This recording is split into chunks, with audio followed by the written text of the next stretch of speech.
Hi, it's Jasmin. You know, that girl who did you know what way before the internet ever existed. Join me and my special guest every week as we talk about anything and everything because nothing is too taboo. So punch your ticket and get on board the Krazy Train with me, Jasmin St. All aboard! Welcome to a new week of Krazy Train with Jasmin St. I'm excited for this week's guest because not only is she simply gorgeous, but she is also the most awarded African-American woman in the adult film industry. So let's sit back and have a chat with Ana Foxxx. Thank you so much for joining me. Now, I just got to ask you, is that like that hoe over there? It is. It's that hoe over there. Me. Oh my God. Because every time I think of it, I think of these ridiculous, girls in my neighborhood, kind of wear the hair up like that. And oh my God, one of them was walking around with her bodysuit with the back of it sticking out of her sweats. It's like, that is just flat out freaking nasty and trash with the Balenciaga handbag. Like, who bred you? But it looks cute on you. No, that part, I never look like that. I just look at the thoughts and I'm like, Thank you for that today. It's good TikTok material. So how was the Urban X Awards? Man, the Urban X Awards was pretty freaking awesome. I had a great time. It was my first time hosting a red carpet. And so I got to learn how dyslexic I fucking am because I asked everybody what their name was because I definitely fucked up. The people that I fucked, I got their names wrong. I don't know. Maybe they fucked me into like obliteration a little bit, but I'm so glad I was able to ask them their names and not introduce them. So besides that, everybody looked really good. There was a lot of glitter, a lot of hot ass. The winners were like fucking. Everybody was so excited for the winners. It felt like watching the Super Bowl. You know, like your team just won. It was a lot of fun. It was pretty lit. So I think it's kind of funny you forgot your the performers that you work with, their names. But that's kind of well, no, it's good though, because is it guys or girls you're talking about? Both? It was because as soon as they would walk up, I'd look at whatever, their titties or their butt or something, and I'd be looking at their titties and I'd be like, shit, what the fuck is your name? So their names blanked out, but it was definitely the girls. Wow. Okay. I know. Hey, that's kind of mean. No, I'm joking. I think it's funny. I think it's funny. They're boobies. It's better doing it to guys though. It's more fun doing that to a guy. The guys, I feel are they're all blurring into penis. All of their names is just penis to me. So I'd never remember the guys' names, but I was disappointed I couldn't remember all the girls' names. But it was their own fault for being so hot. They were definitely distracting. They looked good. They looked really good. Yeah, I saw the photos on Slava's page. It's funny because back when I was back in my days, when I was doing porn, I'd refer to the guys as knuckleheads because that's totally what they are, like knuckleheads, kind of like Jughead from Archie and Veronica. You know what I mean? Not like the Chihuahua. He's cute. He's probably smarter than most of the male performers I work with. But yeah, moving right along. So you've been doing this for 10 years. Now I know that you had a micro penis career as a fashion model because we called it micro penis because it was a small. How did you get into that besides the fact that you're gorgeous? Man, so model mayhem was a thing back in the day, and I got my modeling start on there. I had so many people constantly tell me "Oh, you're so pretty. You should do modeling." So I tried it, and immediately I realized it was not the place for me. People constantly are telling you what you Marley. People are telling you what you look like, what you need to fix, how tall you are, how tall you aren't. And I was just like, whoa, wait a minute. I just left playing on the playground. I am not ready for this shit. So I immediately, I think my career there was maybe a year. And I was just kind of done with it. I didn't know how to maneuver it confidently. And then maybe 6 months to a year later, I got introduced to porn. And ironically, I found way more confidence in porn than I did in the mainstream industry. It was like day and night. It was weird. Yeah, it was a different world. Like I worked a lot with that whole mainstream modeling, and I actually knocked out a supermodel once because I think like sometimes they get this sense of entitlement because I didn't realize she was like a huge supermodel. All I know is this bitch ran her mouth off to me. It was on Sunset Boulevard at that rock and roll sushi place. And I have this bracelet Tommy Lee gave me like years ago. I knocked her in the head because like she just it's a sense of entitlement and everything. And she talked shit about me, oh, to her brother who I was dating, but I ran into her like a year later, and it's a small world out there. You got to watch your mouth or you fuck around and find out.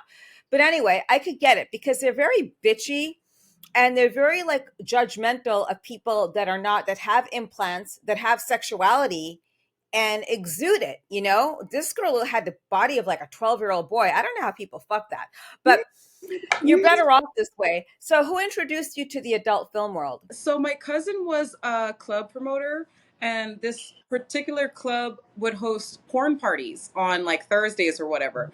And they're like, "Do you want to come?" So I went one night, and Tori Black had her birthday party there, and I was like, "Oh shit, she's in porn. She's so fucking pretty. She's like, I don't know. In my mind, porn was like the hustler covers of a magazine on the back of the toilet that my dad had. Like I just saw like, Playboy, like big boobies, like super cool 80s bush. Like I just thought like when you saw a porn star you would know it. And Tori Black just looked so like girl next door that I was like, wow. So her agent was like, "Hey, I make movies," but I was already given the like skinny on the situation. So I was like, "Yeah, movies." And he's like, "Here's my card." So I kind of took it as a joke. I was like, "Okay, I know this dude makes porn. All my friends have their own cell phone pornos. I haven't had one of those. Maybe I'll make a really cool porno." Everybody makes porn on their phone, so why not? So I kind of like answered the call uh, just to see if I could learn how to suck a dick. Well, did you know? 10 years It later. took me a while, but yeah, I figured it out. Yeah, it's like you get that girl it's like we were doing that in the 90s. Like I invented that shit. It's just I don't like whatever happened to Haktua or whatever. Anyway, but yeah. So, did he audition you to see if you knew what you were doing? Is that what he was doing like the screen test? No, I didn't get that. I didn't get that experience. I started camming first. They were like, "Well, what do you want to do?" And I was like, "I don't know," because I didn't know anything about sex. So they're like, have like a meeting, and they're like, "What do you want to do?" And I was like, "People." So they were like, "Maybe you should try camming." So I tried camming for like a week straight, and I just thought it was fun but very boring. Like you're by yourself. So at some point, I just felt like an extreme weirdo. I'm like doing all the shit, like dildoing myself, and it's just myself. So I was like, I think I want to try something funner. So they set me up in a shoot, and my first shoot, it was a solo, and I had no idea how porn is really filmed. I should have studied, but I had dial up, so it didn't really, wasn't as fast.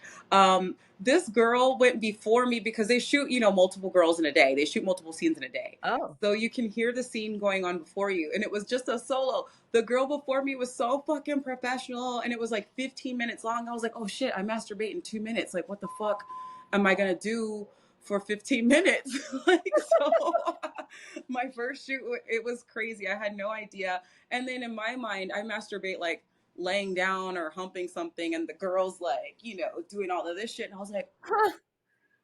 I had no idea. So it was very like, they had to walk me through it. I had to learn everything on my first shoot. Jesus. And Yeah. what was your first boy girl shoot like? Who's Oh the my first performer you worked with? God. I remember my first performer I worked with was Michael Vegas for Reality Kings, and we played hide and go get it. So it's like hide and seek, but when you find me, you get to fuck. So I was pretty excited because that's something that I would normally do. I would like to play hide and go get it in real life. And we had a woman director, so it made it a lot more comfortable that there was a woman filming us versus a dude. I think I might have been like a little sketched out from all the dicks around me, but it was really fucking fun. Reality Kings, like, they make you up, you look like a star, you look amazing. I'd never seen myself that pretty, even though I had done mainstream. So it was weird, like, damn, motherfucker, I could jack off to this. Like, I get it. And then having such a cute partner and a lady director. At one point, she was over us on the bed, like standing over us with the camera as we're like fucking. And I was just like, this is so cool. I wish, I wish this was real life instead of on camera, but it was really fun. See, that's well, first of all, yeah, okay. So I'm glad you had a good hair and makeup artist. In the Yeah. 90s and 2000s, early 2000s, that's when I quit, was like late 90s. We had amazing, like big hair and major glam. It was so much fun. Exactly. And like sometimes when I watch these things, it's like, y'all aren't doing makeup and y'all aren't doing hair and you're doing porn films. So what are we doing? So I excuse myself half the time now from not wearing a lot of makeup because you know what? It's like I did it for most of my youth, you know? And it's just like it's fucked up my skin so badly from then. Now, did you get to choose the male performer or not?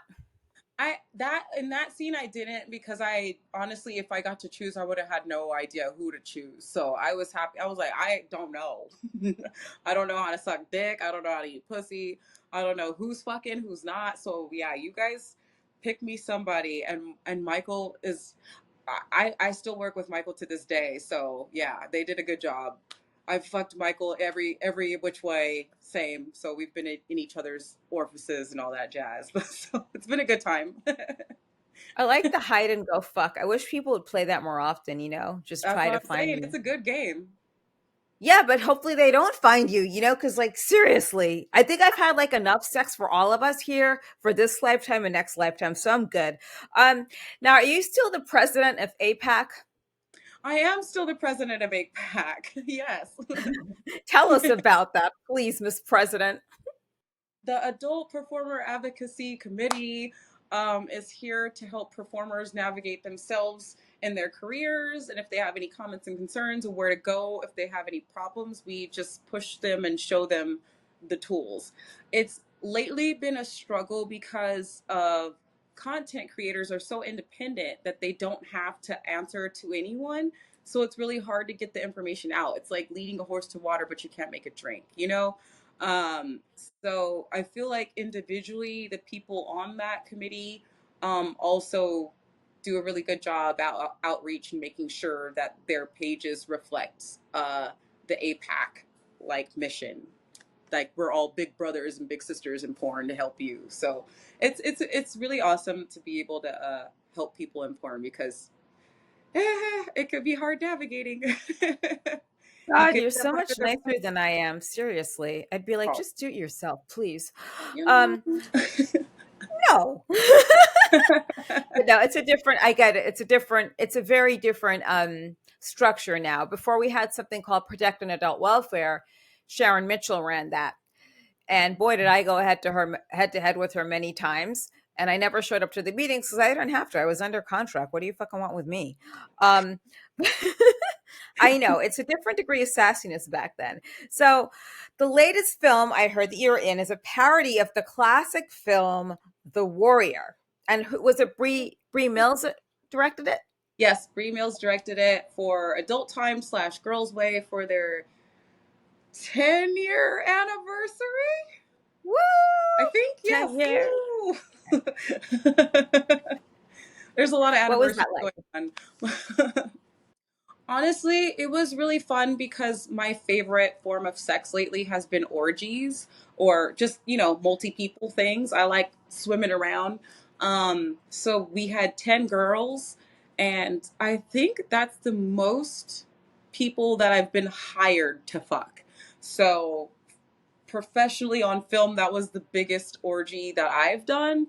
And the girls were fucking down. Like they weren't scared of nothing. Like I felt like I started off like with a strap on, and I was like, yeah, I'm about to fuck everybody. But then I turned around and everybody, they didn't need my dick. Like they were doing some shit, and I turned into like a concerned civilian. Like I was like, oh my god, like it was like a war zone of pussy. Just they were going in. They were doing the damn thing. I wish I could name the girls because they deserve to be named. But if I can't name all 10, I'm gonna fuck it up, and I'm gonna fuck it up. So they gotta Google it.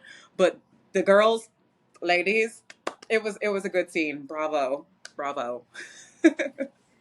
Now, here's the not so cute question because Okay. of APAC, going back to that. Like Yeah. every time I think of Sharon Mitchell, I think of like a little Jewish boy because that's what she resembled. So it's true, girl. I have like nothing to lose by saying that because I don't work in that business. If Fair she's enough. got a problem, she can come to me. Are you looking for a safe way to bet online where there is something for everyone, including yourself? Then go to betonline.ag where I am sure you will find something. Don't forget, it's betonline.ag for the most variety and the safest way to bet online.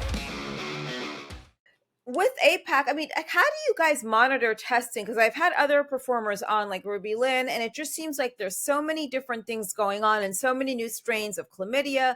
I know it's hard to monitor a content creator, right? But do Yeah. you guys ever have any intent of setting some kind of, I don't know, parameter for people like that? Because they're out fucking and sucking everything and not testing. A lot of them. Yes. So FSC is actually better with covering the testing. They have created a clinic called Clear where you can go get your full panel testing. Right now, we require 14-day testing, including the full panel and swabs in your throat and your booty hole and minge. I make fun of the name minge because it sounds like mange. So it sounds but yeah, so full panel testing with both swabs and minge.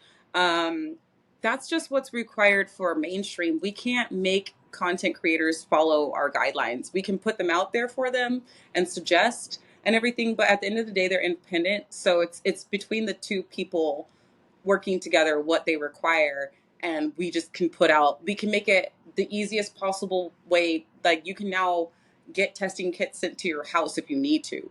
So Oh. there's really no excuse for not following the guidelines, but we can't force content creators to follow our guidelines. And then on the same token, there are mainstream performers who, like, we should be setting the standards, we should be setting we should be Mhm. the lead, but there's some people that are out there like doing some shit that I just don't agree with, like fucking in public and stuff. Like, yes, you can rent public looking studios, but you guys are in public. Don't set a bad example for the content creators to follow, because that's what they're following us. Like we set the stage, so we got to do better and showing content creators the way to be.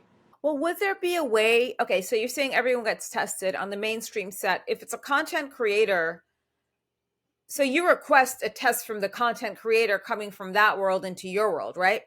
I do. I would not work with Okay. anyone that doesn't have the testing in the guidelines, which I already stated. So if you're not going to a past certified clinic and getting your 14-day test with your panel, your minge, your swabs, it's not happening. Ew.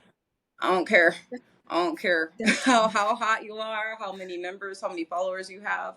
We're not scissoring. oh God, no. That's like so much.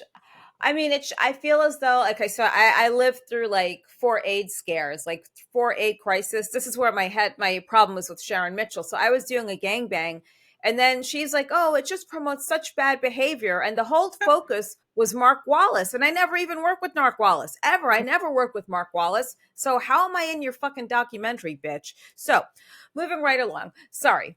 Yeah, I No, know. this I is know. good. I like the tea. I got something to Girl. watch tonight. Yeah, I know. I know. It's like, but I don't think I was that recognizable in it. But just when I saw that whole documentary they did, and she's like, it promotes bad behavior. It's like whoever had sex with Mark Wallace, promoting, like having sex with him was bad behavior because he had HIV. And it was a really scary thing. Like you shut down the whole business for a long Yeah. time. Do you guys shut down now and again for any type of scares, or is it just a whole quarantine period for some people? We can definitely have a moratorium where the industry shut down. And I feel like there were a few scares just because people weren't aware of how STIs work, because of content. Like, you can work with performers who are positive and they test negative because of the medicine and stuff like they take. So somebody called out a performer and was like, "Did you know that they have HIV?" And like they were just ignorant of how it's transmitted and everything. So it can be shut down if there is if there's an actual threat, which sucks because everybody has to wait. until the coast is clear. But we haven't really had any problems as of late because we've been able to catch everything that would happen. And I think most of our scares lately have been like chlamydia, gonorrhea, the super chlamydia, because people is nasty. People is nasty. Does it wear a cape and everything? Super chlamydia. Super chlamydia. There we go. That Those is the parties. stand-up. That's the sketch routine right there. Chlamydia versus super chlamydia, then super chlamydia. What Super makes it more chlamydia. It's in the gym. It's superlative working than out. the other? Right? No, I'm telling you, that's the next comedy sketch. Well, I'm telling you, we're gonna take over Saturday Night Live with that shit. They don't have anything going on anyway. Actually, could you get unemployment if you're like under your little moratorium? Could you actually file for it? I'm just curious. Um, You guys got to pay your bills. I mean, like, that's why you have platforms like OnlyFans or MiniVids or Pornhub, because even like during COVID, like we all still made money because of OnlyFans. Like you didn't have to fuck anybody. All you had to do is take a picture of your feet. So yeah, you can still make money without being able to work with people for sure. There's a lot of independent, like Miss B Nasty, for instance. She's like got like 1 million followers and she just fucks herself in her car. So yeah, you don't have to fuck anybody. That's got to be fun doing that in your car. I got I'm to try that jealous. sometime. I'm Ah, jealous. well, what's going on? So I heard that you have the best selling fleshlights. Why do you have the best selling fleshlights? Should I ask? Should I ask a customer? I mean, maybe I feel like I'm cheating in the fleshlight game because my fleshlight's the only one of its skin tone. So Okay. regardless of if you're a fan of me or not, if you like chocolate, deep chocolate pussy, you're gonna have to buy mine because it's the only one. So I'm like in a league of my own in the fleshlight game. And it's sold internationally, so I have a lot of fans overseas that are McNasty. So they keep buying it. Like after they fuck it to oblivion, they buy it again. So I don't know. They like it. They like the puss. A lot. That's where most of my fans always were an adult, were overseas. I had a lot in the States, obviously, but then we had them in Germany, France, Austria, like all these places. But then back then I was doing a lot of DP and anal. So that's where all the freaks are usually. It's true. I, It's true. it's a freaky boys. But I thought there'd be way more African American performers now than back in my era, because I could name them like on one hand, I think, or one and a half hands, from the 90s to the early 2000s. Yeah, You know, because who else came on my show besides you? There's another one, Ebony Mystique. I I think love she's the it. only other, is she around still? I think so. I mean, I'm not sure. I feel like porn. I feel like people think that we fuck all the time, but really it's like this. Like we'll shoot some scenes and then we'll do our OnlyFans and we'll do some other content. Like you have to have 8 jobs here. So you might shoot some scenes like once a month. So yeah, maybe. I'm pretty sure. She seems like a lifetimer. I know, she was wild. Some of these, sometimes it's like I get people on that I may have known or I've heard of, and then Slava said you're gold. Like he said nothing but the nicest things about you, and it's like they're a lot wilder than you expect. You're very normal though. Like thank God.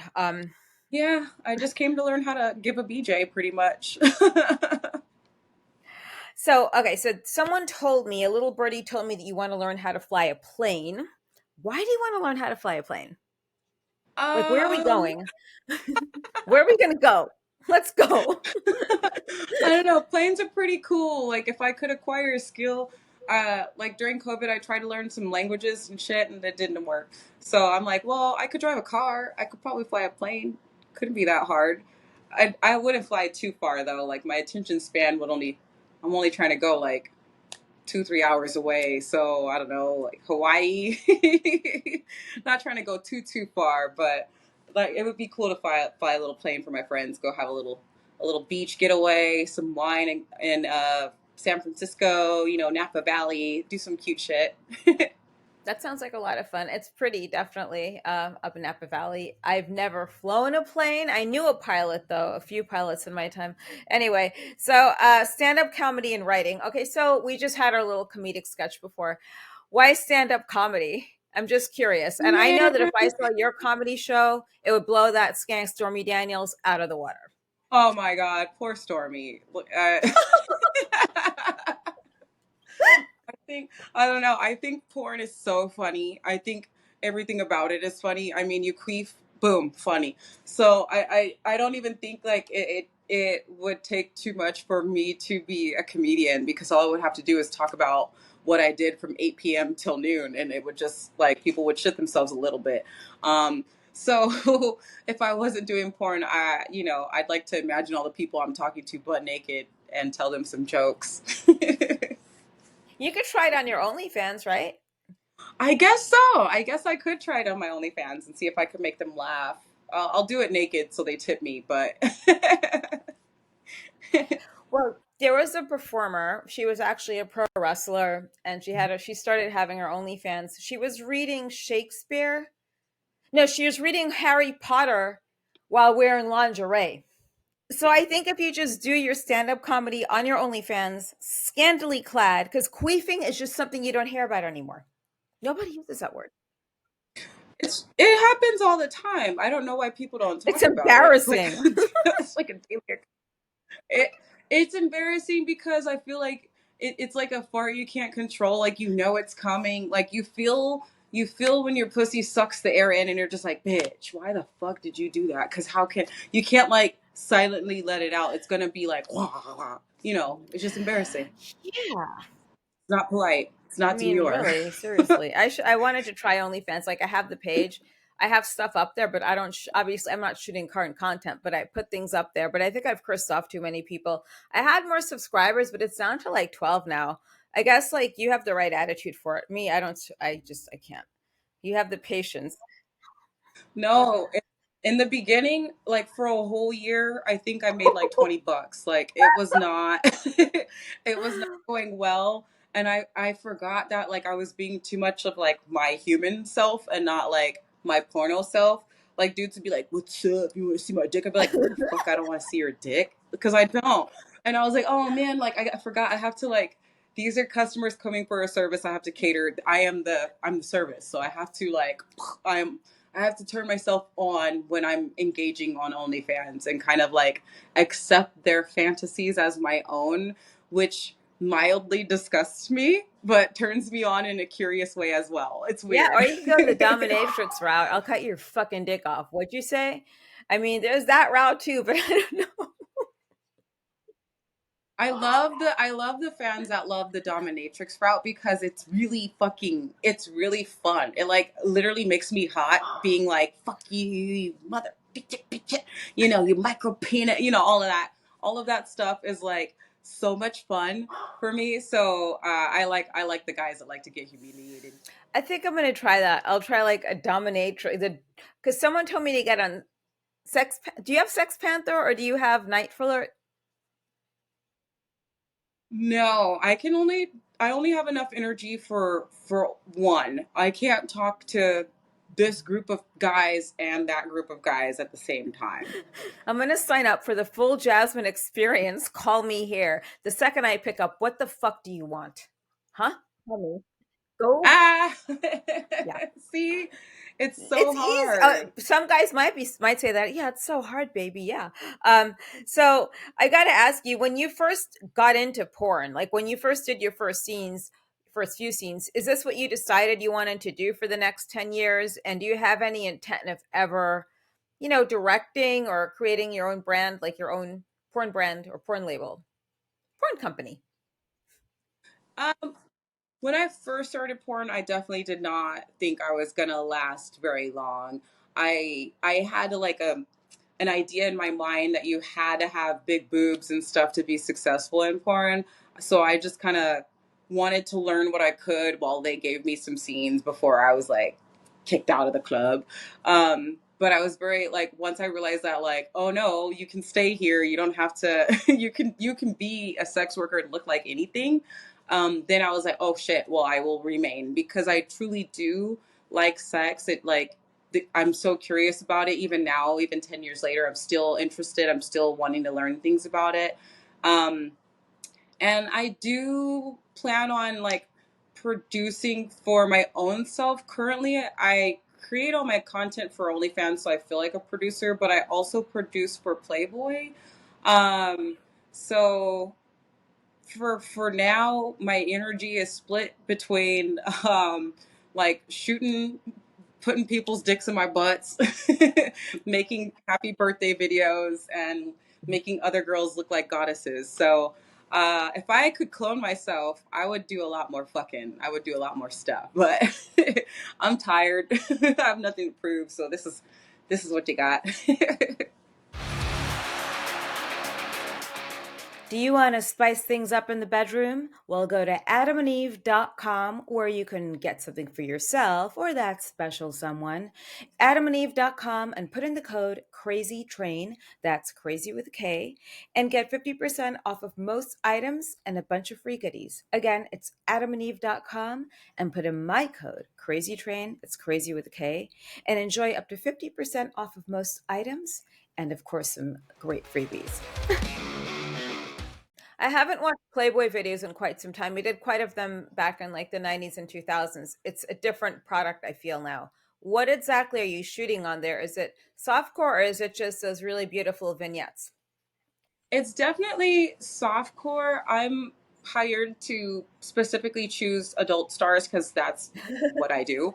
And so we prefer to let the girls do whatever the fuck they want to do and edit out if they go too far, because it's really hard as women and adult to like not like do all of that stuff, touching your fingering, whatever, all of that jazz. So we would rather just let the girls go as far as they want and then edit out the stuff, because Playboy is not a rated X brand. They're rated R. So we skate that line of like super hot versus porn. It's right there. It's kind of porn, but not porn. Right there. I had a lot of experiences with them. It was fun because I remember this whole body painted segment. This sticks out in my mind. They had the black light on or it was glow in the dark, but they had Mm-hmm. us body painted. It was really cool. It was like all glow in the dark body paint, and we looked like creatures, like tigers. And we had like the whole basketball, like it was painted in whatever color. Then two people sort of playing it. It was so wild back then, and it was very sexual in some form. We actually videotaped part of this at what's that guy's name? Vanilla Ice's house in Fisher Island, Florida. I wish he was there Oh, because he was hot. I think he's that's still kind of cool. hot for an old guy. Um, so yeah, well, he is. He's like a gil. He's a dilf. He I agree. I concur. I'm old enough. I can get on some vanilla ice. Yeah, I mean seriously. Yeah, it's such a difference in performers now versus when I did this. I don't know if I'd be able to work with some of the performers now, but I give you girls all the credit in the world, and you have way more patience because you have the whole online platform. How many hours a day do you stay on OnlyFans doing content? OnlyFans, I feel like I spend like a couple of days making the content for it. So in like 24 to 48 hours, I'll do like 20 to 50 scenes, like little clips for them. And I'll try to like knock all my stuff out. Like as we speak, after this, I'm gonna do some clips for them. And then I spend the time editing it, putting it out, scheduling where it's gonna go. And I already have like my favorite fans that I just like kind of continuously talk to. So it's kind of like having your friends in your pocket. Like I love talking to my friends all day. So whenever I'm bored, just hit them up. Like, what's up? What's up? What's up? Got some new stuff. So it's cool. It's having like a Oh bunch of my friends. God, that's so cool. I definitely praise you for having that type of patience and all the editing. How long does the editing take and scheduling everything out? I try to shoot my clips straight through. Hi, Marley. Marley. I try to shoot my I try to shoot my clips straight through so I don't edit it too much because I Mhm. didn't go to school for that. I try to make them easy and small so it's not hard. And if there is like a bigger project like what I'm trying to shoot today, I'll hire an adult to do that for me.